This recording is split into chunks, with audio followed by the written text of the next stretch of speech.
আচ্ছা, তো এরপর যে আমরা দেখব কিভাবে সাবডোমেইন ক্রিয়েট করতে হয়। তো এটা হচ্ছে আমার ডোমেইন tecton.com। সো এই ডোমেইনের আন্ডারে আমরা একটা সাবডোমেইন ক্রিয়েট করব। ওকে, সো আমার ডোমেইনটা রাখা, আমার হোস্টিংটা রাখা হচ্ছে হোস্টিঙ্গারে। সো আমি হোস্টিঙ্গার অ্যাডমিন প্যানেলে লগ ইন করার পর সো এরকম একটা আপনারা ইন্টারফেস পাবেন। সেক্ষেত্রে প্রথমত আমি যে কাজটা করব, আমার ওয়েবসাইটটা সিলেক্ট করব, ঠিক আছে। সো ওয়েবসাইট থেকে দেখুন এখানে একটা ওয়েবসাইট, দুইটা ওয়েবসাইট দেখাচ্ছে। এটা হচ্ছে একটা সাবডোমেইন এবং এটা হচ্ছে আমার মেইন ডোমেইন। সো এই ডোমেইন আন্ডারে আমরা একটা সাবডোমেইন ক্রিয়েট করেছি u.tecton.com। ওকে, সো কিভাবে এরকম একটা সাবডোমেইন ক্রিয়েট করতে হয় এই বিষয়টা আমরা দেখব।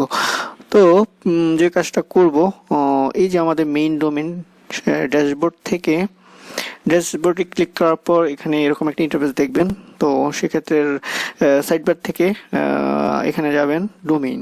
ডোমেইনে ক্লিক করার পর এখানে একটা অপশন দেখবেন সাবডোমেইন। সাবডোমেইনে ক্লিক করার পর এখানে এরকম একটা ইন্টারফেস, এবং এখানে দেখুন সাবডোমেইন এবং ডোমেইন।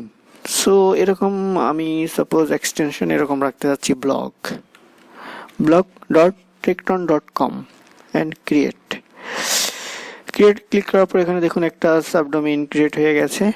তো এই ডোমেইনের আন্ডারে আমরা একটা ওয়েবসাইট আমরা অ্যাসাইন করব। তো সেক্ষেত্রে যে কাজটা করতে হবে, ওয়েবসাইট থেকে auto installer and then WordPress, মনে করুন আমি ওয়ার্ডপ্রেস সিলেক্ট করতে যাচ্ছি। তো সেক্ষেত্রে এরকম একটা পপ আপ মেনু দেখাচ্ছে। তো সিকিউরিটি হিসেবে আমি এখানে একটা পাসওয়ার্ড অ্যাসাইন করছি।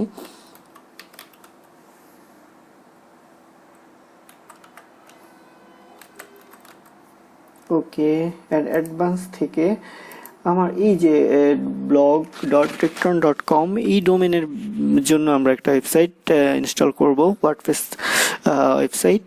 সো এখানে যেভাবে আছে সেভাবে থাকবে, বাকিটা ক্রিয়েটেড ডেটাবেস, কি কোনো প্রকার পাসওয়ার্ড দিচ্ছি না, আপনারা দিতে পারেন, কোনো সমস্যা নেই।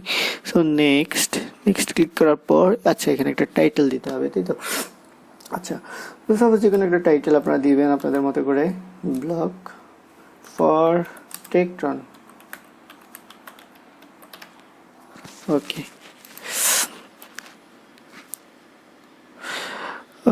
ওকে, সো আমি একটু ব্যাক করব, এনশিওর করে নিই। হ্যাঁ, সো এটা হচ্ছে আমাদের ওয়েবসাইট। ভুল করে অনেক সময় এটা ডেপোর্ট এরকম থাকে। তো সেক্ষেত্রে আপনি যদি এর এই যে আপনার মেইন ডোমেনের উপর যদি আপনি আবার যদি ওয়ার্ডপ্রেস বা অন্য কোনো প্ল্যাটফর্ম যদি আপনি অ্যাপ্লাই করেন, তো সেক্ষেত্রে দেখা গেল আপনার পুরো সিস্টেমটা আপনার ডাটা লস হতে পারে। তো সেক্ষেত্রে সে আপনার রাইট ডোমেনটা আপনি সিলেক্ট করে দিবেন। ওকে, সো নেক্সট থেকে যেভাবে সেভাবে থাকবে ইনস্টল।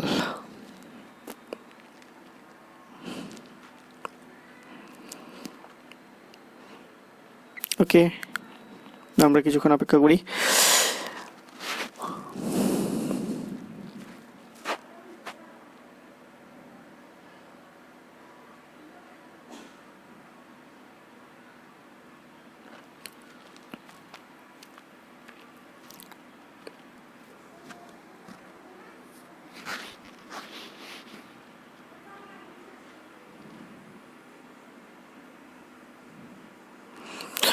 ওকে, সো এটা হচ্ছে এরকম দেখাচ্ছে।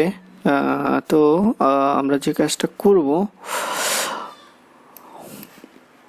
এটা হচ্ছে আমাদের হোস্টিঙ্গার থেকে ওয়েবসাইট থেকে এই যে এখানে দেখুন blog.tecton.com, এবং এখানে একটা অলরেডি ওয়ার্ডপ্রেস থিম ইনস্টল হয়ে গেছে।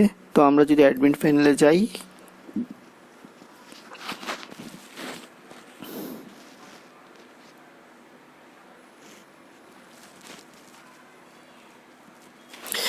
তো এটা হচ্ছে আমাদের admin panel, WordPress admin panel.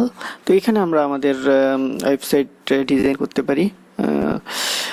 তো এটা হচ্ছে আমরা দেখলাম কিভাবে একটা সাবডোমেইন ক্রিয়েট করতে হয়। তো আশা করছি আপনারা বুঝতে পেরেছেন। তো আজ এতটুকুই। পরবর্তীতে আমরা আরও নতুন কোনো টপিকস নিয়ে আলোচনা করব। তো সবাই ভালো থাকবেন, ধন্যবাদ।